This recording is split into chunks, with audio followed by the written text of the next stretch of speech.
우리 다 함께 자리에서 일어나셔서 사도신경을 신앙 고백함으로 하나님 앞에 주일 예배를 드리겠습니다. 나는 전능하신 아버지 하나님, 천지의 창조주를 믿습니다. 나는 그의 유일하신 아들 우리 주 예수 그리스도를 믿습니다.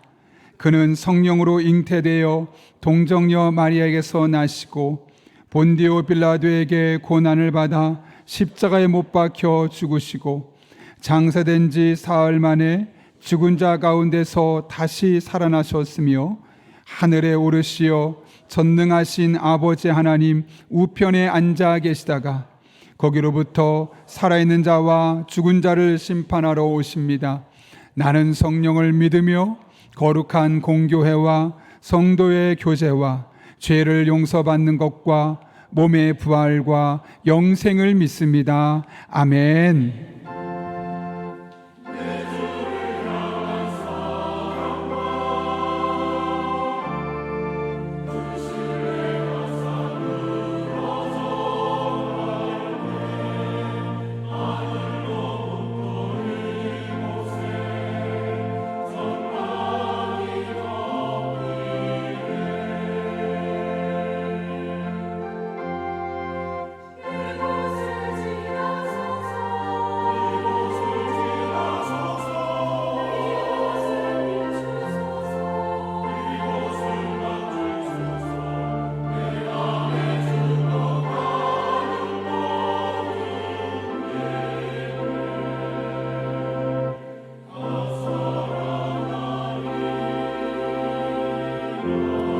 우리를 생명의 빛으로 만드시는 주님을 찬양하며 경배합시다.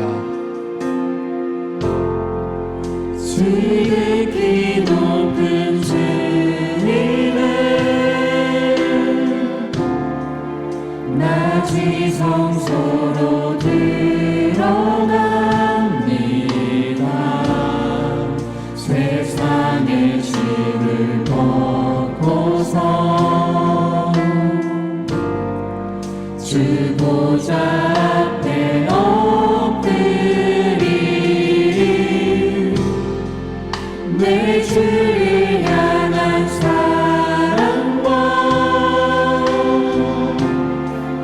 그 신뢰가 사그러져 갈 때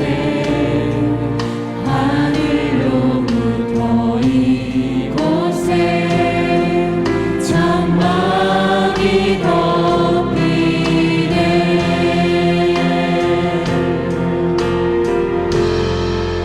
이곳을 덮으소서. 이곳을 비추소서. 내 안에 무너졌던 모든 소망 다 회복하리니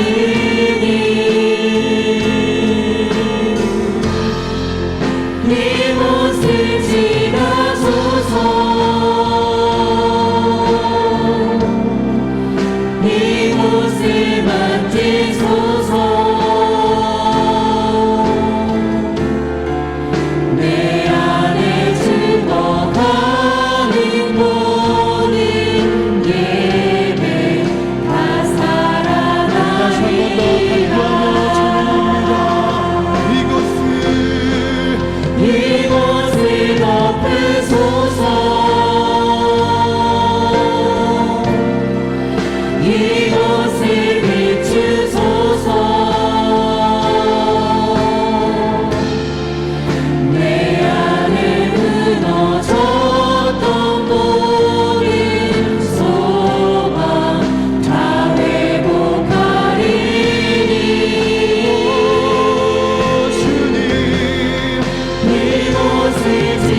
자리에 앉아서 계속해서 찬양하시면서 우리 주님의 보좌 앞으로 계속해서 나아가겠습니다.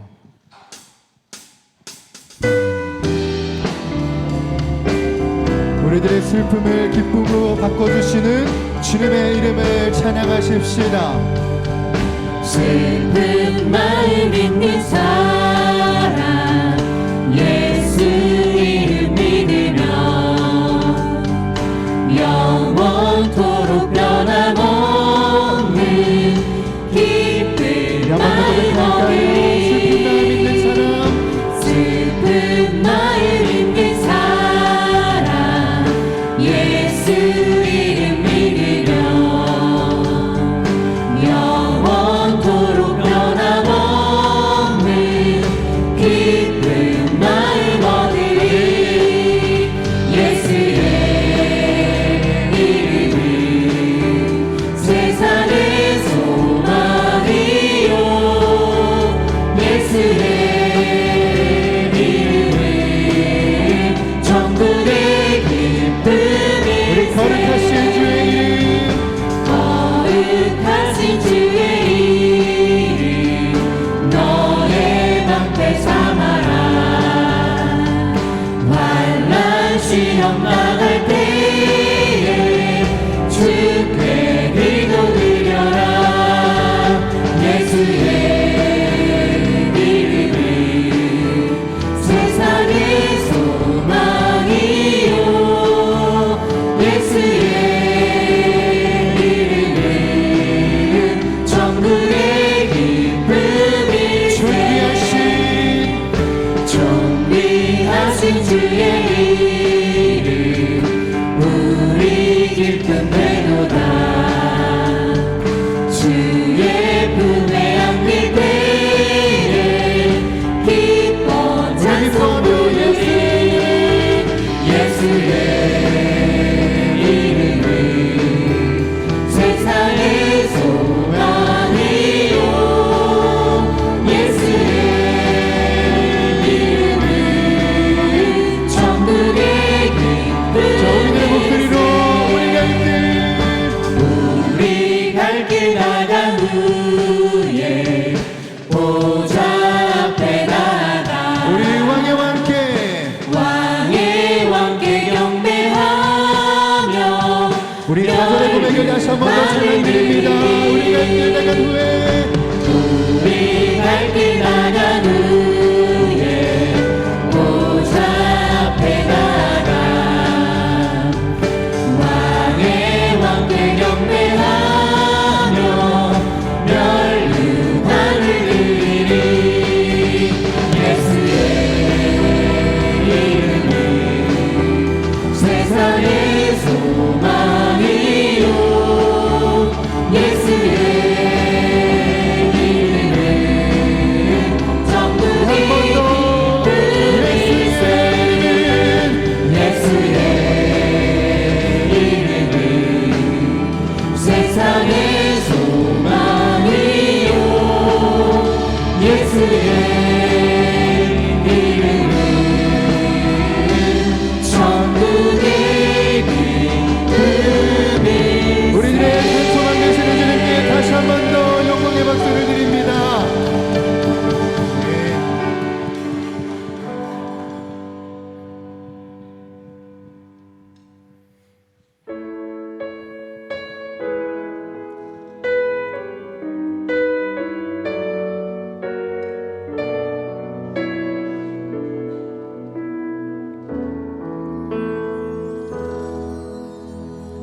예수 나의 좋은 치료자 그의 눈이 머무는 곳은 나의 슬픔과 고통 고개 들어 그의 눈을 볼 때에 난 알았네. 예수 나의 좋은 치료자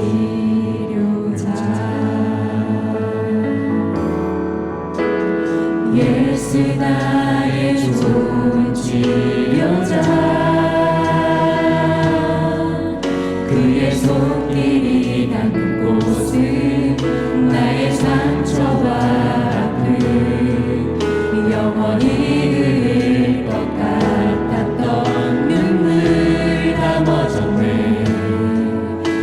예수 나의 치료자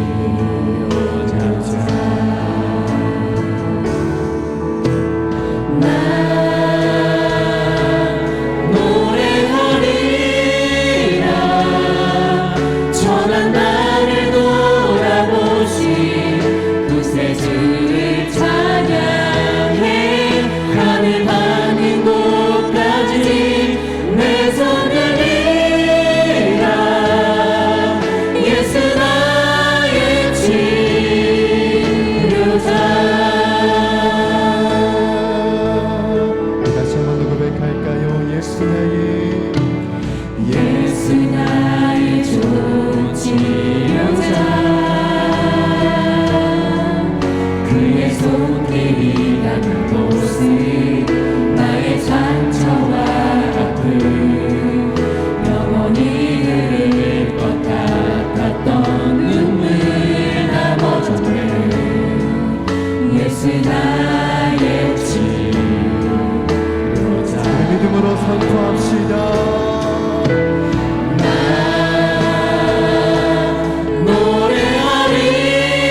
노래하리라 전한 나를 돌아보신 구세주를 찬양해 하늘 닿는 곳까지 내 손 들리라 예수 나의 치료자 나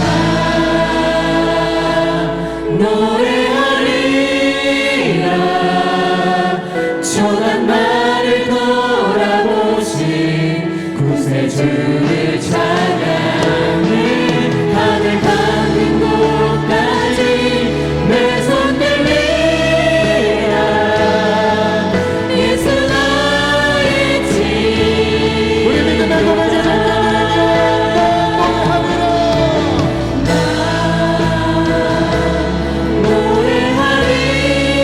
노래하리라 전한 나를 돌아보신 구세주를 찬양해 하늘 닿는 곳까지 내 손 들리라 예수 나의 우리 내 목소리로 고백합니다.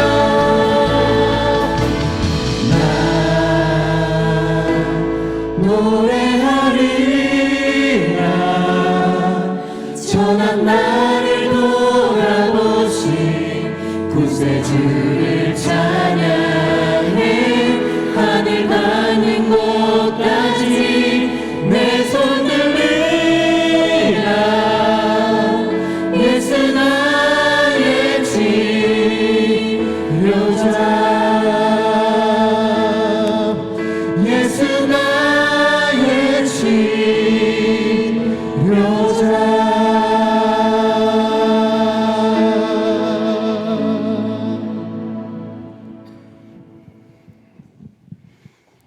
은혜로우신 하나님 아버지, 날마다 그 크신 사랑에 힘입어 살게 하시고 오늘도 주님 앞에 나와 함께 모여 예배 드릴 수 있도록 인도하여 주시니 감사합니다. 이 시간 성령께서 예배 가운데 임재하여 주옵시고 신령과 진정으로 드려지는 귀한 예배 되게 하옵소서. 믿음 안에 살면서 부족하고 연약하여 주님 뜻대로 살지 못한 허물들을 회개하오니 용서하여 주옵시고 마음을 새롭게 하여 더욱더 주님만 바라보며 살아가는 삶 되도록 인도하여 주옵소서. 담임 목사님과 부교육자님 영육간에 늘 강건하게 붙들어 주시고 가정과 사모님과 자녀 위에 평안함과 형통함을 더하여 주옵시며 목회 여정 가운데 주의 동행하심과 보호하시는 은혜와 사랑으로 인하여 주님께 영광 돌리는 귀하고 복된 삶 되도록 인도하여 주옵소서. 국내외 선교사님과 그 가정을 붙들어 주시고 복음 사역의 어려움 가운데에서도 길이 열리고 복음의 씨앗이 자라나는 은혜가 있도록 함께하여 주옵소서. 온 성도들의 삶을 주의 사랑과 평강으로 충만하게 하여 주옵소서.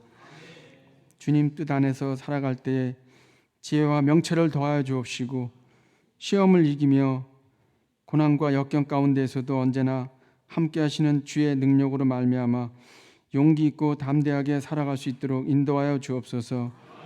생명과 재산을 위협하고 빼앗아가는 미혹의 영과 해악과 사고와 위험으로부터도 굳건히 보호하여 주옵소서. 우리 교회를 향한 하나님의 뜻과 계획이 은혜 가운데 이루어져 갈 수 있도록 주님 함께하여 주옵시며, 우리의 다음 세대들이 맑고 밝고 힘차게 믿음의 사람으로서 복음의 영향력을 끼치며 살아가는 삶 되도록 인도하여 주옵소서. 우리의 자녀들이 수험과 취업을 준비해 나갈 때 상황에 맞는 적합한 곳에 선발되어질 수 있도록 주님 인도하여 주옵시며, 이어지는 블레싱 데이를 앞두고 기도와 대화와 만남의 과정들이 원활하게 이어질 수 있도록 주님 함께하여 주옵소서. 우리 나라와 민족을 주의 사랑으로 늘 보호하여 주옵시며, 위정자들이 하나님을 경외하며 공의와 정의로 나라를 다스리게 하시고 상호 협력하여 당면한 과제와 법안과 정책들을 실효성 있게 펼쳐나갈 수 있도록 인도하여 주옵시고, 북한 정권의 적대적 행위들로 인하여 국가 안보에 영향을 주는 일이 발생하지 않도록 주님 함께하여 주옵소서. 지구촌 곳곳 전쟁과 재난과 질병으로 인해 고통받는 이들에게 위로와 평강을 더하여 주옵시고, 소통과 화해와 협력과 도움 가운데 평화와 안정을 찾아갈 수 있도록 주님 인도하여 주옵소서. 몸과 마음의 아픔으로 인하여 고통 중에 있는 성도들에게 힘과 위로를 더하여 주옵시고, 주님께 온전히 맡기고 나아갈 때 치유와 회복과 응답을 경험하는 은혜가 있도록 주님 역사하여 주옵소서. 이 시간 담임 목사님 말씀 선포하실 때에 귀한 말씀 되도록 인도하여 주옵시고, 말씀을 통해서 우리의 영이 새로워지며 온전케 하시는 주님의 사랑 안에서 서로 섬기며 감사와 찬양으로 살아가는 복된 삶 되도록 인도하여 주옵소서. 오늘도 교회를 위하여 섬기는 손길들을 기억하여 주옵시고, 주님이 공급하시는 힘으로 나아갈 때마다 모든 일들이 순조롭게 이루어지는 은혜가 있도록 주님 함께하여 주옵소서. 드려지는 시온 찬양대 찬양을 기뻐 받아 주옵시고 은혜의 시간 되게 하옵소서. 모든 말씀을 우리의 영원한 소망 되시는 예수 그리스도의 이름으로 기도드립니다. 아멘.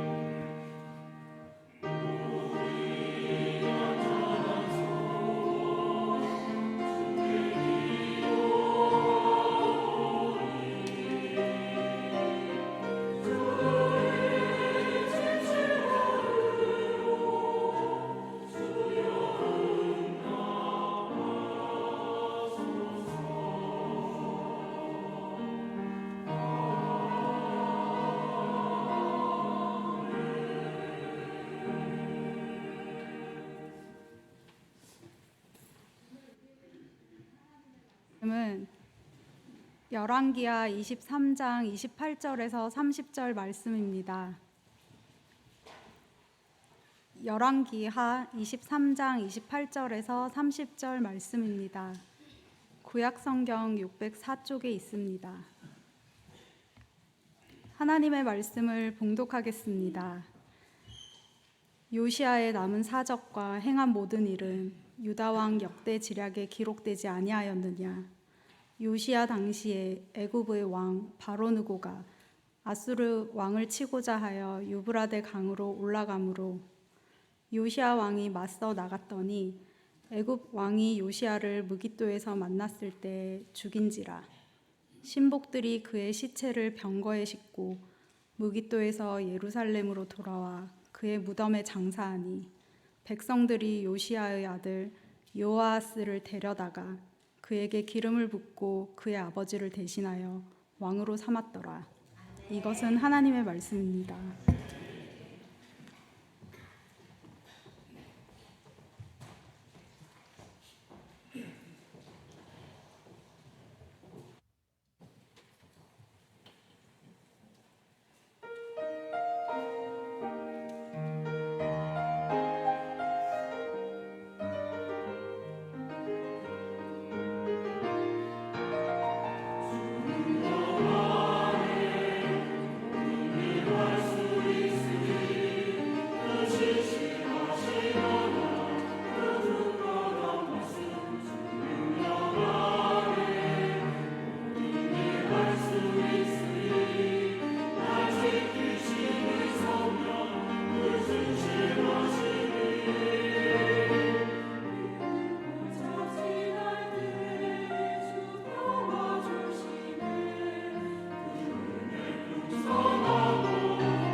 귀한 찬양 감사합니다. 네. 여러분 주보를 참고하실 때 여러분 앞에 귀의 소식 전하도록 하겠습니다. 우리 교회를 방문하신 모든 분들을 주님의 이름으로 환영합니다. 등록 원하시는 분 말씀하시면 저희가 친절하게 도와드리도록 하겠습니다. 하반기 블레싱데이 관련해서 다시 한번 안내드립니다. 이번 주는 우리가 마음에 품었던 영혼들을 위해서 기도하는 시간입니다. 왜냐하면 우리가 아무리 말을 해도 하나님께서 마음을 열어주지 않으시면 불가능하기 때문에 결국 한 영혼을 구원하는 것은 기도가 절대적으로 수반되어야 합니다. 그래서 혹시나 아직까지도 작정 못하셨던 분들은 작정할 수 있도록 생각나게 해달라고 기도하시고, 또 생각나셔서 한 영혼을 품으신 분들은 그분의 마음 문이 열려질 수 있도록 하나님께 기도하는 그런 주간을 가졌으면 합니다. 계속해서 시니어 야외 예배가 다음 주에 있습니다. 3부 예배 출발하니 70세 이상 되신 분들은 잘 시간을 준비해서 오시면 되겠습니다. 하반기 바나바 교육이 3부 예배 후에 대비실에서 있습니다. 또 이코스 리더 교육이 이번 주 진행되는데 건강한 리더로 살아가기란 교재로 함께 진행하게 됩니다. 신해산 산악회 10월 산행이 토요일 충북괴산 산막이 옛길로 가는데 많은 분들 또 시간 내어서 사랑의 교재가 있었으면 합니다. 영화부에서 성령의 열매 아기운동회가 토요일 오전 10시에 1층 햇살홀에서 있고요. 3040 젊은 부부 가을 나들이가 다음 주에 있습니다. 보내주신 문자 또 모바일 링크를 통해서 신청해 주시면 저희가 잘 준비해서 또 유익한 시간 되도록 할 테니 적극적인 참여 부탁드립니다. 수험생과 취업준비생을 위해서 계속 기도해 주셔서 감사합니다. 최근에 우리 취업준비생 중에 좋은 소식들이 들리고 있는데 수험생들과 취업준비생들이 우리 기도를 통해서 울타기를 통해서 더 많은 그런 좋은 소식들이 들릴 수 있도록 또 나중에 여러분에게 좋은 소식들 제가 간단하게 안내해 드리도록 하겠습니다. 임명 있습니다. 바나바 사역부에 최성한 김주 집사님, 임문규 집사님, 정용 권사님 임명합니다. 교회 차량이 있는데 여러 부서에서 신청하다 보면 종종 겹칠 때가 있습니다. 그럴 때 혼란스러울 수 있어서 교회 안에서 나름대로 어떤 방향을 정했습니다. 그래서 교회 전체 사역에서 정말 꼭 이거는 어쩔 수 없다 하는 사역을 1순위로 두고, 그 다음 가장 중요한 것은 교육부서입니다. 교육부서, 그 다음에 다른 자치회나 부서에서 활용할 수 있게 되어 있습니다. 혹여나 종종 날짜가 겹치게 되면 교육부서에서 약간 저희가 우선권을 드리게 되니 여러분들이 이해해 주시고 또 양해를 부탁드립니다. 장례 소식입니다. 우리 이미랑 집사님의 아버지께서 지난 주간에 하나님의 부르심을 받았고 또 오늘 2부 예배에 참석하셨었는데요. 아직도 많이 슬픔이 있으십니다. 위로를 위해서 여러분 또 기도해 주시길 부탁드리고요. 개업이 있습니다. 최석아 안수 집사님, 강민수 권사님 가정에서 금령로에 조이너스 용인점을 숙려복입니다. 오픈하게 되었습니다. 이 어려운 시기에 또 잘 풀려질 수 있도록 여러분 기도해 주시기를 부탁드립니다. 김은숙 B 집사님 가정에서 자녀 이직 감사로 사랑의 성매를 드렸습니다. 어려운 이웃들을 섬기는 데 사용하도록 하겠습니다. 김종현 목사님 이번 주간 목회 연수 기간입니다. 다른 교회도 돌아보고 또 쉼의 시간도 가질 수 있도록 여러분 기도해 주시고, 일교구 안에 크고 작은 일들이 있으면 임민선 목사님에게 말씀해 주시면 모든 일이 순조롭게 진행될 것으로 생각됩니다. 그렇게 해주시면 되겠습니다. 더 자세한 광고는 주보를 참고해 주시고 우리 함께 기도하고 하나님 말씀 나누겠습니다. 거룩하신 아버지 하나님, 예배하며 하나님의 말씀을 들을 수 있는 기회를 주신 것 진심으로 감사를 드립니다. 우리의 마음의 문을 활짝 열어주셔서 선포되는 말씀이 내게 주신 말씀으로 들려지게 하시고 이 말씀으로 말미암아 우리들의 삶에 놀라운 변화와 새로운 힘을 공급받는 복된 시간 되게 하여 주옵소서. 이 한 주도 함께 하실 줄로 믿사오며 예수님의 이름으로 기도하옵나이다. 아멘. 우리 한번 앞뒤 좌우에 있는 분 얼굴을 보시면서 이렇게 인사하며 축복하시겠습니다. 하나님 안에 참 생명이 있습니다. 이렇게 인사하겠습니다.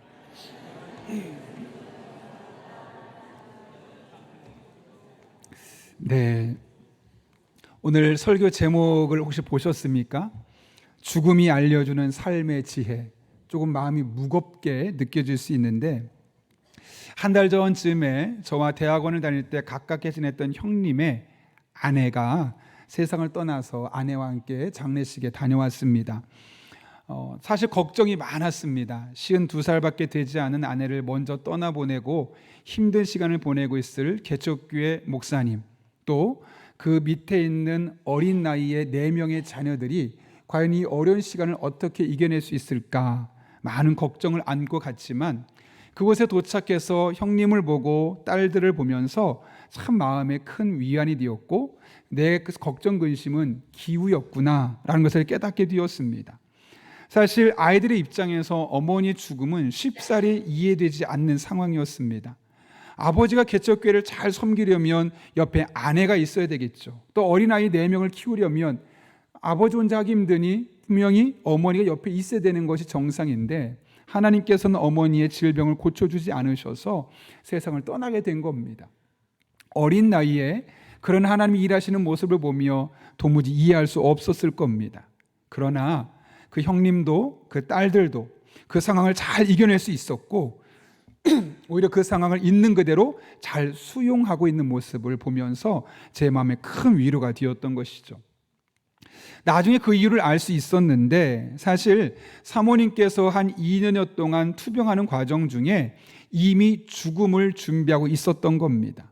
나는 언제든 세상을 떠날 수 있어 라는 마음으로 남편에게 항상 그 이야기를 해왔고, 또 아이들에게 얘들아, 엄마가 혹여나 세상을 떠나게 되면 너희는 이렇게 살아야 한다 라고 일찍이 누누이 아이들에게 그것을 교육해 왔기 때문에 가족 모두가 사실 이미 죽음을 준비하고 있었습니다.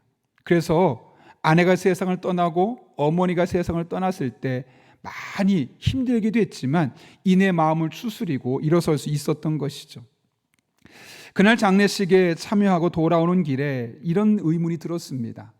그 가족은 모두가 죽음을 준비하는 가운데 그 죽음에 당황하지 않을 수 있었는데, 나는 과연 내 죽음을 준비하고 있는가 생각해 보았습니다. 이런 얘기 들어보셨습니까? 죽음을 당하는 사람이 있고 죽음을 맞이하는 사람이 있다. 사실 죽는다는 현상은 똑같습니다. 그러나 차이는 평상시에 죽음을 준비하느냐 그렇지 않느냐에 따라서 죽음을 당하는 사람이 있는 반면 죽음을 아무렇지 않게 맞이하는 사람도 있다는 겁니다. 평소에 오늘이 만약 나의 마지막 날이라면 그런 마음을 먹고 살아가는 사람은 어떤 갑작스러운 죽음에도 당황하지 않습니다. 오히려 자연스러운 것으로 받아들이면서 죽음을 맞이하게 됩니다.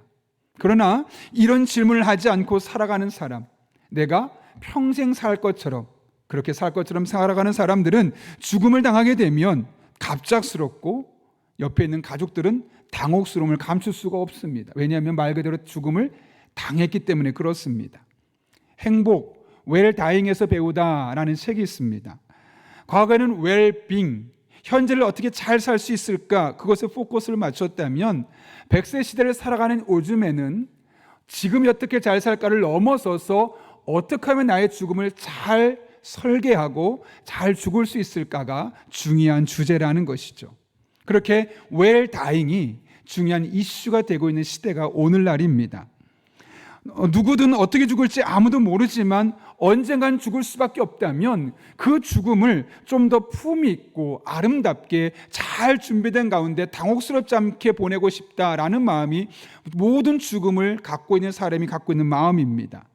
이 책은 그렇게 죽음을 보내고 싶다면 죽음을 미리 잘 준비해야 되는데, 평소에 죽음을 준비되는 이유에 대해서 이렇게 이야기합니다. 죽음을 배우면 죽음이 달라지는 것이 아니라 삶이 달라진다. 자신의 마지막을 정면으로 응시하면 들쭉날쭉하던 삶의 일관성이 생기고 시련을 극복할 수 있는 용기가 생긴다.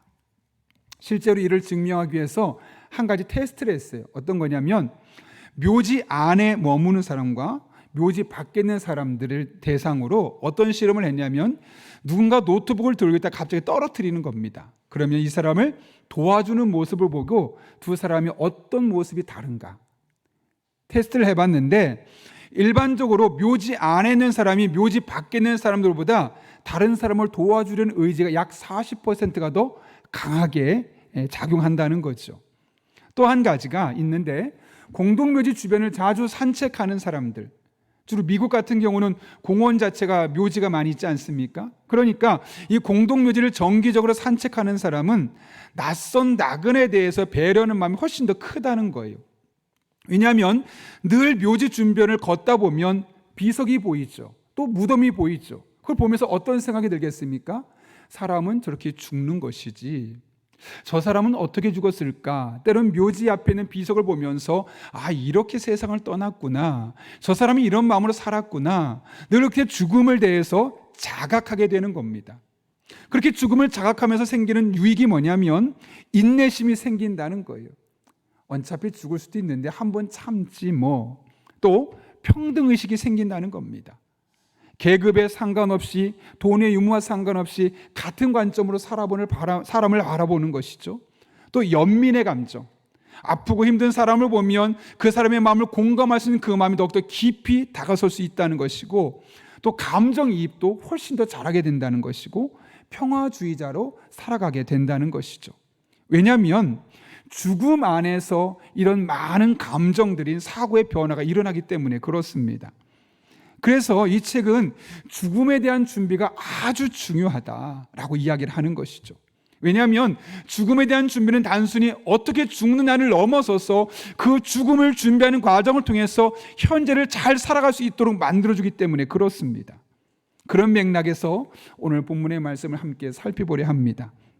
오늘 본문은 요시야 왕의 죽음에 대한 말씀을 우리에게 전하고 있죠. 여러분, 요시야가 어떤 사람입니까? 8살의 왕이 되어서 무려 31년 동안을 이 남유다를 다스렸던 왕입니다. 그가 왕으로 있었던 동안 그 나라의 정치와 종교와 교육과 문화의 다양한 분야에서 개혁을 일으켰습니다. 23장 25절을 보면 그 요시야에 대해서 이렇게 언급하고 있죠. 요시야와 같이 마음을 다하며 뜻을 다하며 힘을 다하여 모세의 모든 율법을 따라 여호와께로 돌이킨 왕은 요시야 전에도 없었고 후에도 그와 같은 자가 없었더라. 이게 무슨 말일까요, 여러분? 전무후무하다는 겁니다. 요시야와 같이 하나님 보시기에 괜찮은 사람은, 그 많은 사람은 아무도 없었다. 요시야에 대한 극찬입니다. 그렇다면 여러분, 이렇게 하나님께 극찬을 받았던 요시야의 죽음은 어떨까요? 대단한 업적을 남겼으니까, 하나님께서 극찬을 했으니까 그의 죽음도 대단했을까요? 물론 왕이었으니까 성대한 죽음이었을 겁니다. 그러나 우리에게 중요한 것은 사람들이 어떤 식으로 장례식을 치러주었느냐가 아닙니다. 하나님이 그의 죽음을 어떻게 보셨느냐, 어떻게 보고 계시냐가 훨씬 더 중요하죠. 하나님은 그의 죽음을 어떻게 보셨을까요?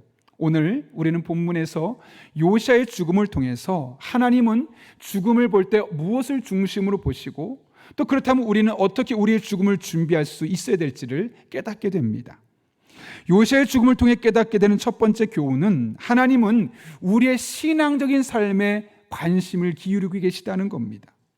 오늘 본문의 요시야의 죽음을 언급하며 한 가지 독특한 표현을 발견하게 되는데, 오늘 28절은 이렇게 이야기합니다. 같이 한번 읽겠습니다. 시작. 요시야의 남은 사적과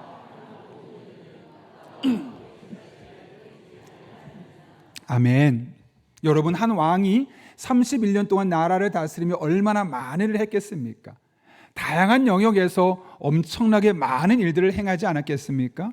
그런데 오늘 본문은 뭐라고 말합니까? 그런 기록들, 요시야가 일상에서 소속했던 그런 수많은 기록들, 그것은 역대 지략에 기록되어 있지 않느냐? 이게 무슨 말일까요? 그런 거 알고 싶다면 그냥 역사책을 보면 돼. 다른 말로 하면 지금 저자는 그런 것에 관심이 없다는 거예요. 요시야가 얼마나 많은 일을 했는지는 하나도 관심 없다는 거죠. 그렇다면 오늘 성경은 요시야의 어떤 면을 기록하고 있습니까? 열왕기하 22장과 23장에 요시야가 한 일이 기록되어 있죠. 그가 하나님 앞에서 하나님을 믿는 사람으로서 어떤 삶을 살았는지, 즉 그의 신앙적인 면모를 아주 상세하게 기술하고 있는 것을 발견할 수 있습니다. 여러분, 하나님 우리의 속속들이 다 알고 계시죠. 심지어 머리털까지 다 세신 바가 되었다고 말씀하십니다. 그만큼 우리에게 관심이 많은 분이 하나님이십니다. 그런데 하나님이 우리에게 특별히 관심을 기울이는 것은 너희가 나를 믿는 신앙으로 어떤 신앙적인 삶을 살았느냐 하는 부분을 본다는 거예요. 우리가 얼마나 유명한 사람이었는지, 얼마나 재산을 많이 증식시켰는지, 얼마나 인기가 많은 사람이었는지, 얼마나 예쁘고 얼마나 잘생겼는지, 얼마나 많은 업적들을 남겨놓았는지 하나님은 관심이 없으시다는 거예요. 오히려 하나님은 우리가 하나님을 얼마나 신앙하며 갈망하며 그분 앞에 살았는지, 또 그런 신앙을 가졌기 때문에 우리가 주신 일상의 삶에서 하나님의 나라를 위하여, 하나님을 위해서 어떻게 신앙적으로 헌신하며 살았는지, 그런 모습들을 보신다는 거예요. 이에 대해 하나님은 히브리서 6장에서 이렇게 말씀하시죠. 같이 한번 6장 10절부터 12절까지 천천히 한번 읽겠습니다. 시작. 하나님은 불의하신 분이 아니므로 여러분의 행위와 여러분이 하나님의 이름을 위하여 나타낸 사랑을 잊지 않으십니다. 여러분은 성도들을 섬겼으며 여러분 각 사람은 깊은 열성을 끝까지 나타내서 소망을 이루시기 바랍니다. 여러분은 게으른 사람이 되지 말고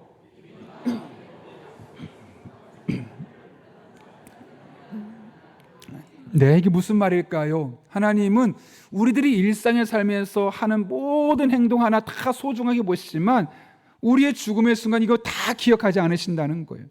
우리가 보여준 신앙적인 행위와 사랑의 모습들, 하나님의 나라를 위해서 헌신했던 그 모습들을 기억하신다라고 말씀하십니다. 그러면서 무엇을 부탁하십니까? 같은 열성을 가지고 끝까지 그것을 나타내라. 한두 번쯤 해보고 과거에 한번 해보고 끝나는 것이 아니라 변함없이 지속적으로 하나님을 믿는 사람답게 거룩하고 신실하고 진실할 뿐만 아니라 하나님 나라를 위해서 믿음으로 헌신하는 모습을 끊임없이 보여줄 것을 우리에게 말씀하고 있는 것이죠. 목회를 하다 보면 정말 많은 장례식을 경험하게 됩니다. 다양한 장례식을 경험하게 됩니다. 제가 언뜻 살펴봤어도 장례식을 집례한 것만 100여 건이 넘을 정도로 정말 많은 장례식을 집례했습니다. 그 많은 장례식 중에 여전히 저희 머릿속에 가장 깊게 각인된 장례식이 하나 있는데요. 물론 우리 교회에서도 여러 그런 마음에 남는 장례식들이 있었지만 혹시 제가 그 얘기를 하면 누굴까 여러분이 찾아볼 것 같아서 전했던 교회를 한번 이야기하려고 합니다. 그분의 장례식이 저의 머릿속에 오래 남는 이유 중에 하나는 그분의 장례식에서 보여줬던 수많은 성도들의 반응 때문입니다. 사실 그분은 신앙생활을 한 지 오래되지 않으셨던 분이십니다. 50대 중반이셨는데 그 장례식장에 정말 많은 사람들이 왔습니다. 이해관계가 얽혀있는 사람들이 다음 장례식에 찾아오길 바라는 마음으로 온 것을 넘어서서 청소년들과 청년들도 오게 되고 연세가 지긋하신 어른들도 그분의 장례식에 참여해서 그분이 빨리 세상을 떠난 것에 대해서 너무나 안타까워하는 겁니다. 사실 비슷한 연령대에 교제했던 사람들이 오는 것은 누구나 당연하게 생각하는데 청소년과 청년들이 온 것은 지극히 이례적인 일이었습니다. 근데 그 청소년과 청년들이 와서 무슨 일을 하냐면 그 장례식장에 와서 그분이 했던 이야기들 이야기하는 겁니다. 우리가 무슨 일 있을 때마다 꼭 찾아오셔서 먹을 것도 사주고 기도해주고 지나가면 먼저 반갑게 인사해주고 청년들 같은 경우는 특별히 여름 수련회 있으면 먼저 찾아와서 기꺼이 헌신해 주시고 아이들을 함께 품어주고 그들과 대화했던 그런 모습들을 기억하면서 사실 어른이 장례식을 치르게 되면 청년과 청소년들 잘 안 가지 않습니까? 근데 그 자리에 먼저 와서 그 아이들이 하는 이야기가 그 안수 집사님 이런 일 하지 않았냐고, 그 집사님이 우리들에게 이런 일을 했던 것이 기억나지 않느냐고. 보통 일반적으로 장례식장 가면 무슨 대화를 나누던가요? 처음에 잠깐 이야기하다가 개인적인 이야기, 쓸데없는 이야기, 잡담을 나누다가 시계 보고 갈까? 하고 일어나지 않습니까? 그런데 그 장례식에는 청소년부터 청년과 노년에 이르기까지 정말 많은 사람들이 와서 빨리 가는 것이 아니라 조금 더 그 안에서 대화를 나누고 싶고 그분의 어떤 이야기들을 나누고 싶어서 대화하는 모습을 보면서 참 제 마음속에 큰 은혜가 될 수 있었던 것이죠. 여러분, 사람들도 좋은 사람들이 평소에 보여주었던 이런 신앙의 면모들을 기억하려고 얼마나 노력하는지 모릅니다. 하물며 하나님은 우리가 믿음의 사람으로서 평상시에 어떤 모습으로 살았는지를 일일이 다 기억하여 주십니다. 아니, 요한계시록 20장을 보게 되면 우리가 이 세상을 떠나서 하나님의 심판 앞에 서게 될 때 여러 가지 책이 있게 될 것인데 그 책에 우리 행위가 일일이 다 기록되어 있다라고 말씀하십니다. 설교를 준비하다 문득 만약 하나님께서 나의 삶을 그 책에 기록하신다면 무엇을 기록하실까 생각해 보았습니다. 혹시나 분량은 너무나 많은데 쓸 것이 없어서 고민하신다면 어떨까? 페이지는 너무나 많아서 쓸 내용은 정말 많은 분량이 있는데 저를 생각하면서 얘를 생각하면 쓸 일이 없네? 그러면 어떨까라는 마음이 드는 겁니다.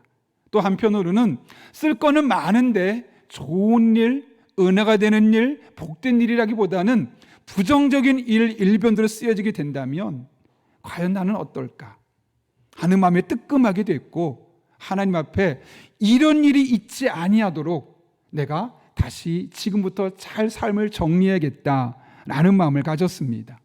바라기는 우리가 세상을 떠난 이후에 하늘 보좌에 펼쳐진 하나님의 책에 저와 여러분의 행위가 하나님을 기쁘시게 하고 하나님께 영광을 돌리는 은혜와 축복과 감사가 넘치는 행위들이 될 수 있기를 바랍니다.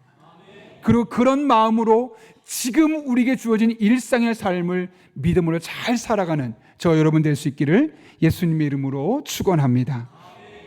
그런가 하면 요시아의 죽음을 통해 깨닫게 되는 두 번째 교훈은 우리는 누구나 죽을 수 있다는 겁니다. 요시아는 탁월한 리더십으로 앞장서서 신앙과 다양한 부분의 개혁을 일궈내었던 특별한 사람이었죠.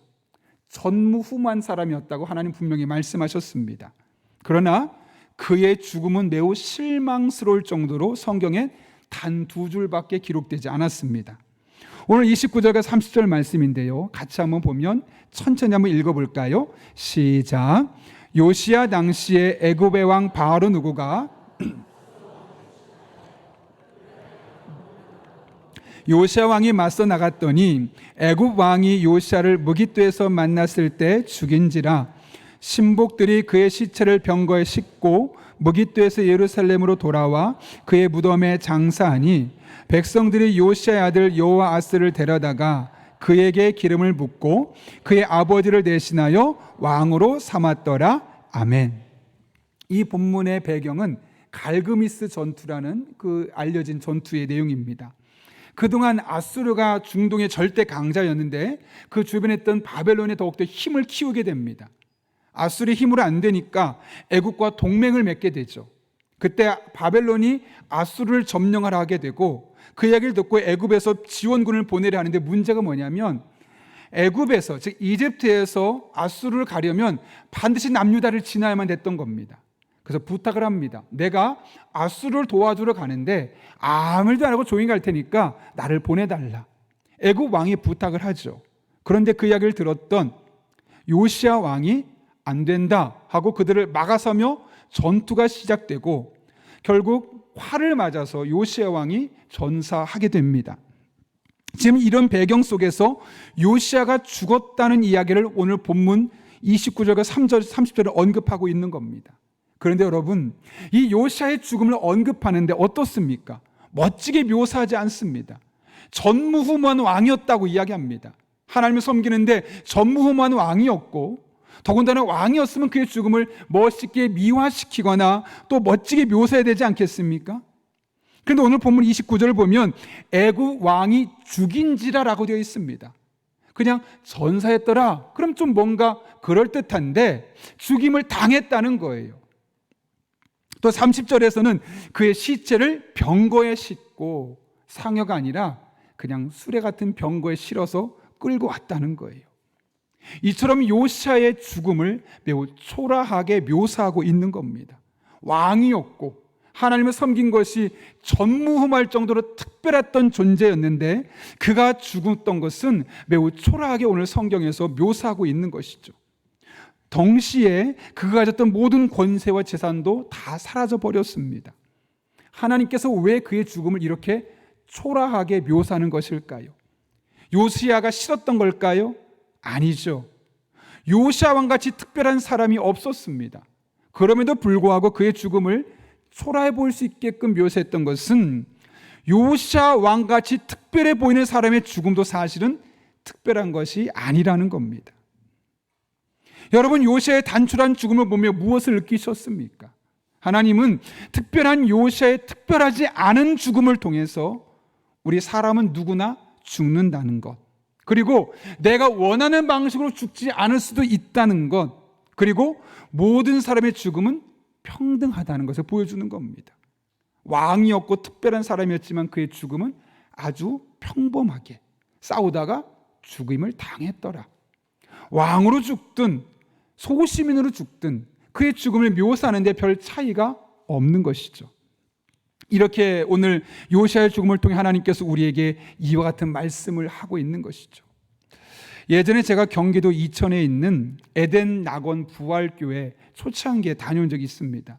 한 분이 추천을 해주셔서 가서 관계자의 다양한 설명을 들었는데요, 담당자가 말하기를 이 높은 곳에 있는 봉안당은 비싸지 않고 눈높이 맞는 곳에 가장 비쌉니다. 또 아래 저 구석은 조금 저렴합니다 하면서 가격을 다 설명해 주고 장례 절차가 어떻게 진행되는지를 저에게 이야기해 주는 겁니다. 그러면서 제가 그곳을 봉안당을 살펴보다 보니까 눈앞에 익숙한 이름이 몇 개 있는 거예요. 그런데 그분이 아직 살아있거든요. 아니, 살아있는데 왜 이름이 있습니까? 예, 여긴 좋은 자리라서 이미 예약해 놓은 겁니다. 약 8년 전에 예약해 놨거든요. 근데 아직도 살아 계세요. 왜 그랬을까요, 여러분? 비싼 곳, 좋은 곳이니까 내가 미리 예약해 놓겠다, 이런 마음으로 거기에 예약해 놓은 거예요. 그러다가 제가 한 사람의, 유명한 사람의 이름을 봤어요. 그룹 샤이니의 종현이라는 가수 있죠. 그 종현군의 그 봉안당이 그곳에 같이 있어요. 좋은 자리에 있더라고요. 사실 여러분 잘 기억하는 것처럼 샤이니의 종현이 가수로 활동할 때마다 얼마나 많은 인기가 있었습니까? 얼마나 많은 돈을 벌었습니까?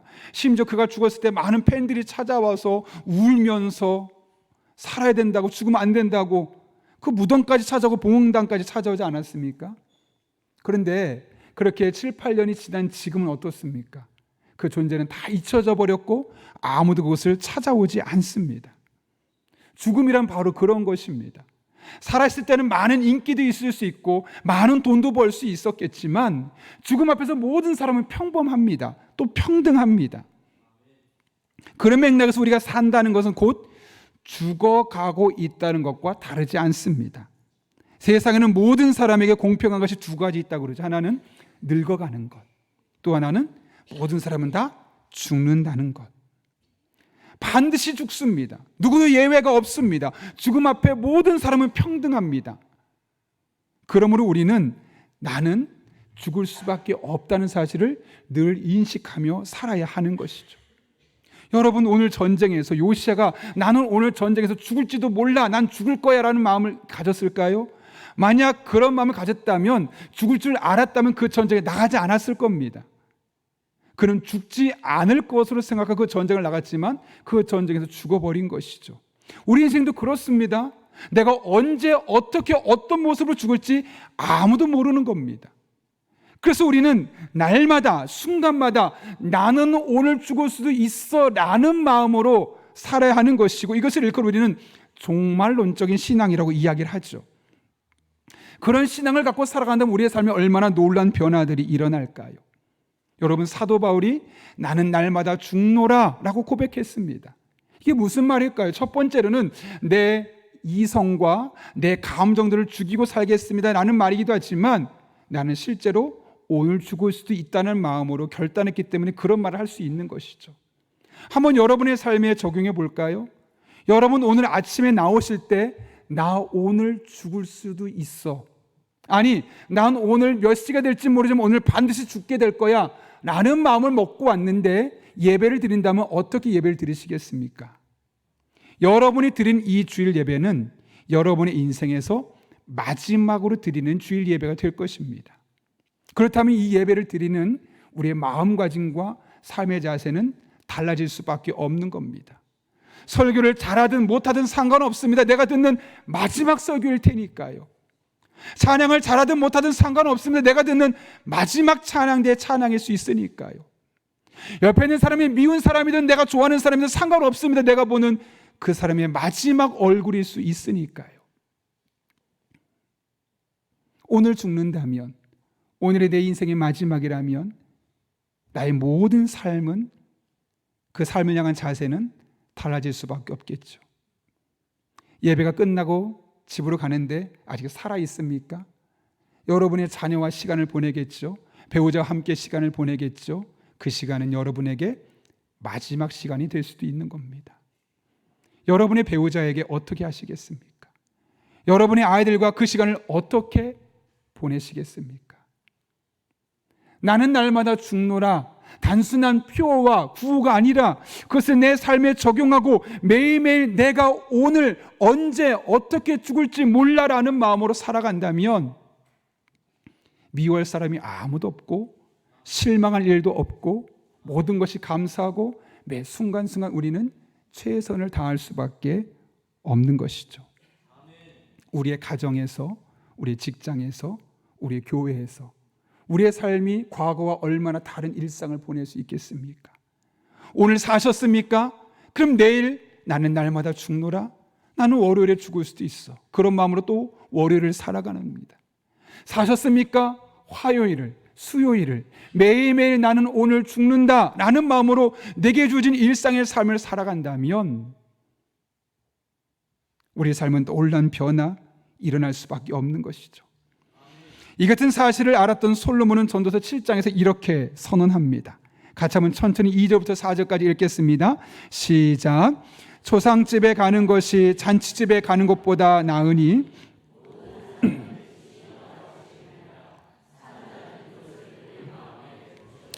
슬픔이 웃음보다 나음은 얼굴에 근심하는 것이 마음에 유익하기 때문이니라. 지혜자의 마음은 초상집에 있으되 우매한 자의 마음은 혼인집에 있느니라. 아멘.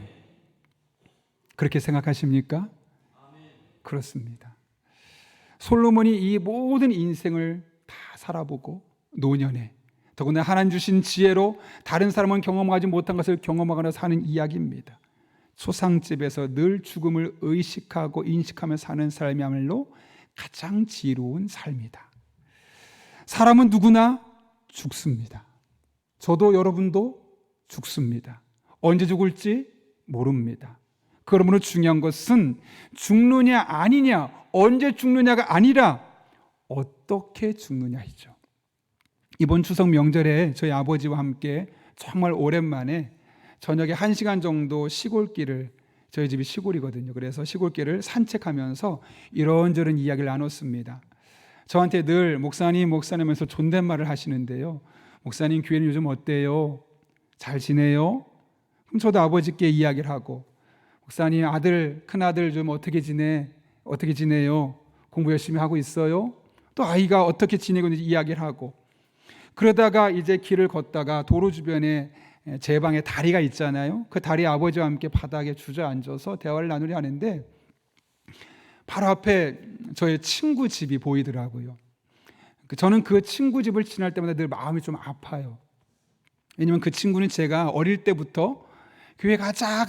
그래서 아침 일찍 일어나서 그 친구 집에 먼저 가서 그 친구 다 씻고 나올 때까지 기다렸다 교회 데려가던 친구거든요. 초등학교 때는 잘 따라왔어요. 근데 중학교가 되더니 어느 날부터 가끔 빠져요. 그럼 제가 집 앞에 가서 기다리다 그냥 오기도 했고, 근데 고등학교 되더니 더 많이 빠지고, 이 20살이 돼서 저는 서울에 올라오고 그 친구는 지방 계속 살면서 1년에 한 서너 번밖에 못 보다 보니까 관계가 뜸해졌죠. 그 친구는 아예 교회를 가자는 사람이 없으니까 교회에서 발길을 끊어버렸어요. 그런데 얼마 뒤 연락이 왔어요. 근육암이 생겼다는 거예요. 왼쪽 허벅지에.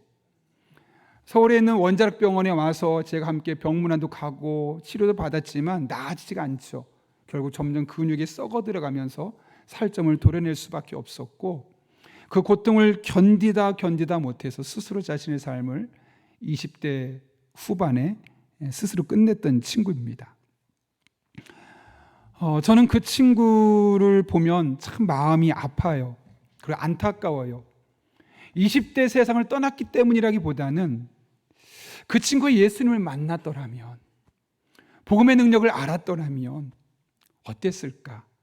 물론 암이 있지만 예수님 믿고 그 안에서 믿음의 눈으로 이걸 해석하는 과정을 통해서 어려웠던 과정, 자신을 힘겹게 했던 그 고통들을 그래도 잘 풀어내면서 하루하루 살았다면 그래도 살만했을 텐데, 예수님도 모르고 복음도 모르고 인생의 모든 풍파를 몸으로 다 부대끼면서 그 아픔도 고스란히 몸으로 겪으면서 견디다 못해 세상을 떠난 그 모습을 보니 너무너무 마음이 아픈 거예요.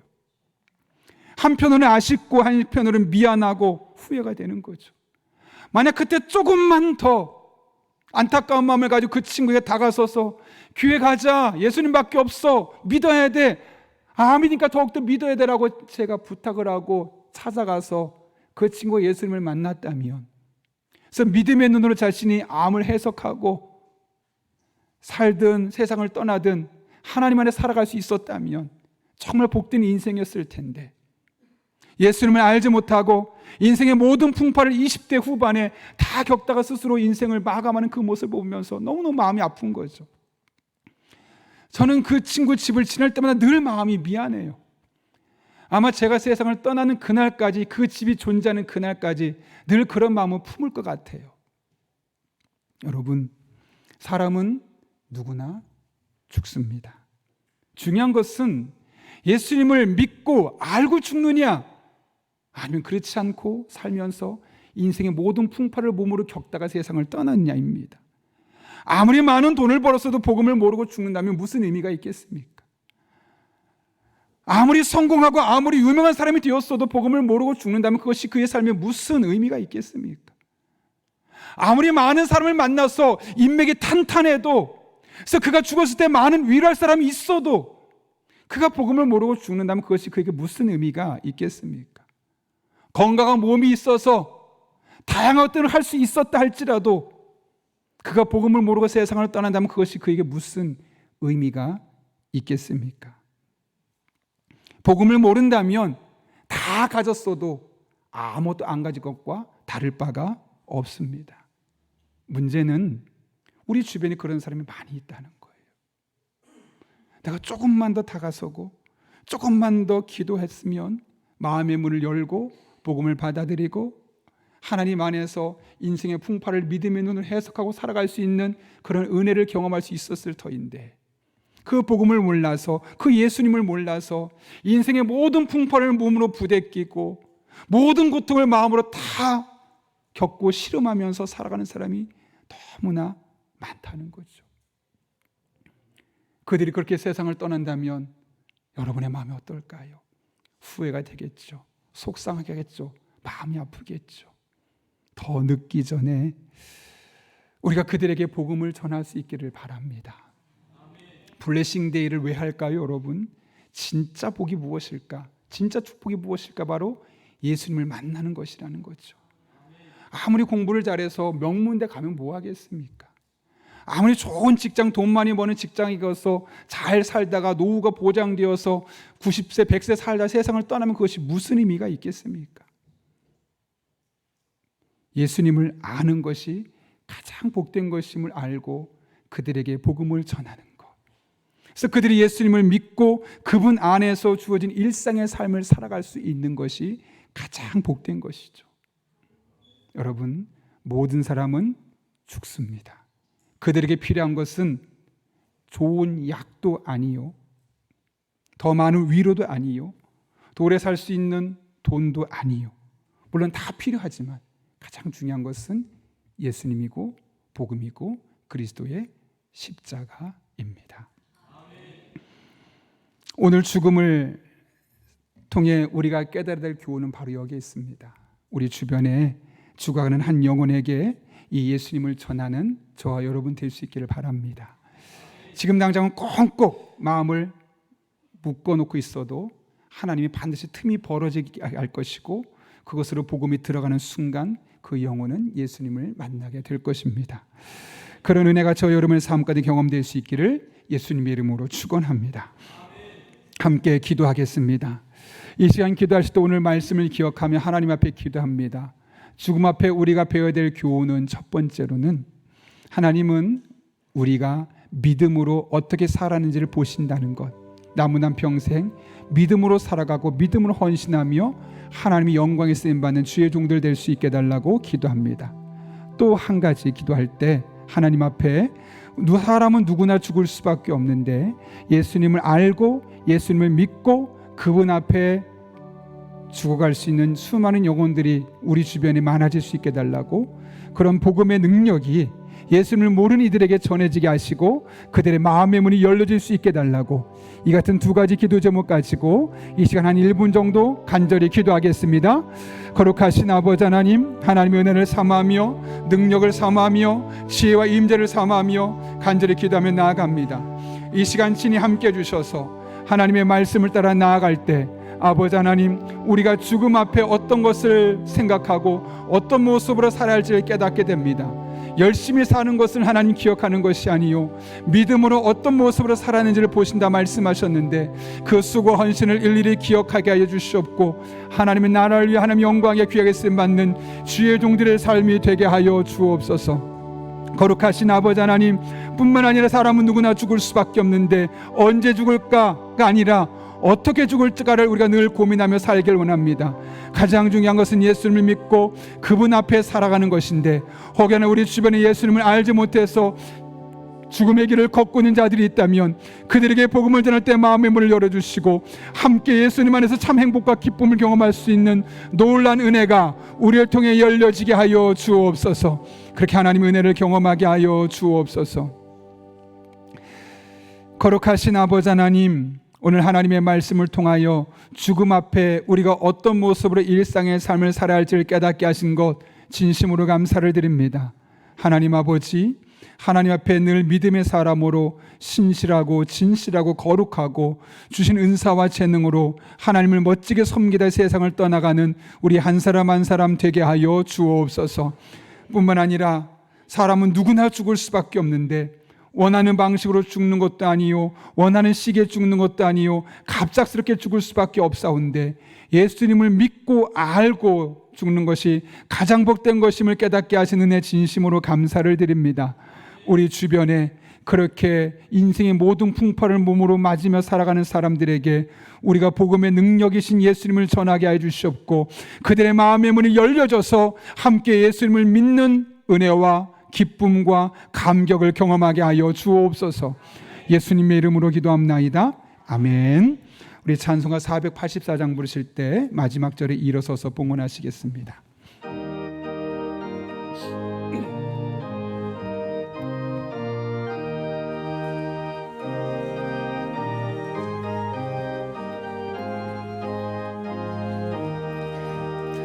내 맘의 주여 소망 되소서. 주 없이 모든 것 헛되어라. 밤에나 낮에나 주님 생각, 잘 때나 깰 때 함께 하소서. 지혜의 주여 말씀으로서 언제나 내 안에 계십소서. 주는 내 아버지 나는 아들, 주 안에 내가 늘 함께하네. 세상의 영광 나 안 보여도 언제나 주님은 나의 기여. 주님만 내 맘에 계시오니 영원한 주님 참 귀하셔라. 영원한 주님 내 승리의 주, 하늘의 기쁨을 주옵소서. 주옵소서. 어떤 고난이 닥쳐와도 만유의 주여 소망 되소서.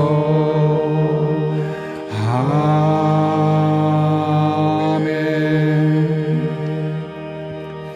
살아계신 하나님 아버지, 소망 없는 세상 속에서 우리에게 소망이 되어 주셔서 일주일 동안 우리를 버겁게 했던 수많은 일들이 있었지만 믿음의 눈으로 보게 하시고 잘 버티고 견뎌내어서 오늘 이렇게 주님 앞에 나와 예배까지 인도하신 은혜 진심으로 감사를 드립니다. 이 모든 것이 하나님의 은혜로 우리에게 주어진 것임을 알기에 오늘 우리가 이 시간 빈손으로 나오지 아니하고 그 은혜에 대한 감격과 하나님을 사랑하는 마음을 담아 다양한 제목들로 예물들을 드리오니 이 모든 예물 기쁘게 받아 주시옵고 우리 성도 한 분 한 분의 삶에 더 귀하고 복된 것으로 갚아주시는 복된 한 주간 되게 하여 주옵소서. 우리 성도들의 피와 땀과 눈물이 담기는 예물들입니다. 단 한 푼도 더 쓰여지지 아니하도록 영적인 분별력과 지혜를 주시고 늘 깨어 기도할 때 하나님의 마음을 시원케 하는 일에만 사용하게 하여 주옵소서. 험난한 세상, 소망 없는 세상으로 나가는 성도들에게 소망을 주시되 때를 따라 돕는 은혜로 힘과 능력과 지혜와 만남의 복을 주시고 늘 성령 충만한 가운데 기도할 때 모든 것을 합력해 선을 이루시는 하나님의 은혜를 간증하는 삶이 되게 하여 주옵소서. 복잡한 세상으로 나아갑니다. 하나님 앞에 오롯이 하나님만을 바라보며 나갈 때 지혜와 능력으로 함께 하시고 날개의 그늘 안에 품어 주셔서 주님께 더욱더 깊은 소망을 두고 한 주간을 살아갈 수 있도록 복에 복을 더하여 주옵소서.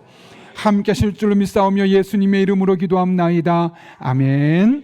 함께 파승의 찬양 부르고 축담으로 주일 예배를 마치도록 하겠습니다.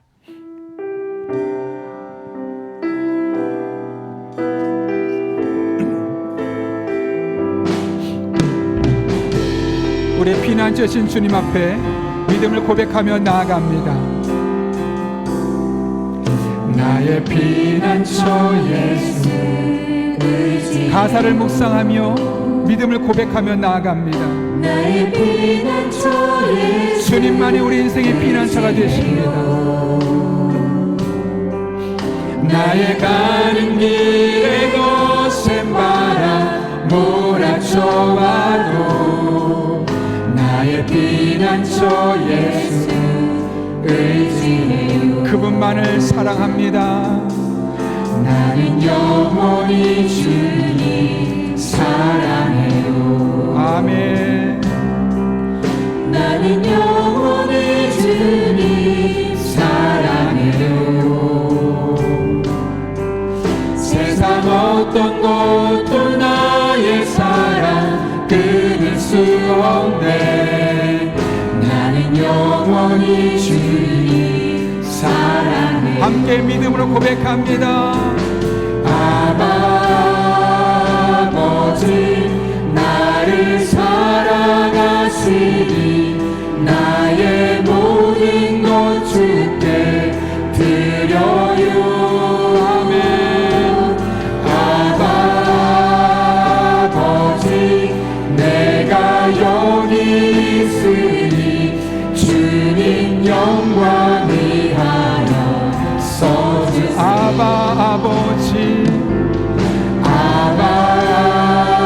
아버지 나를 사랑하시니 나의 모든 것 주께 드려요. 아멘. 아버지 내가 여기 있으니 주님 영광 위하여 써주시오. 주님 교회 위하여, 주님 교회 위하여, 주님 나라 위하여, 주님 나라 위하여 써주세요.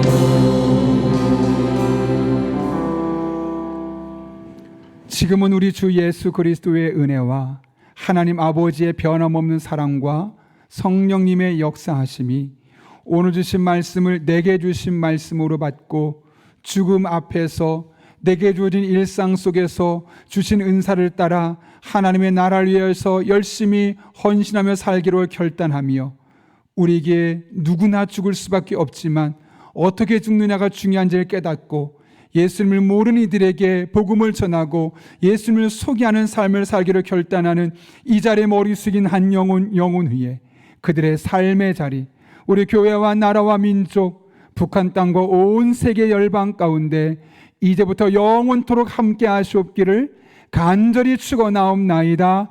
아멘.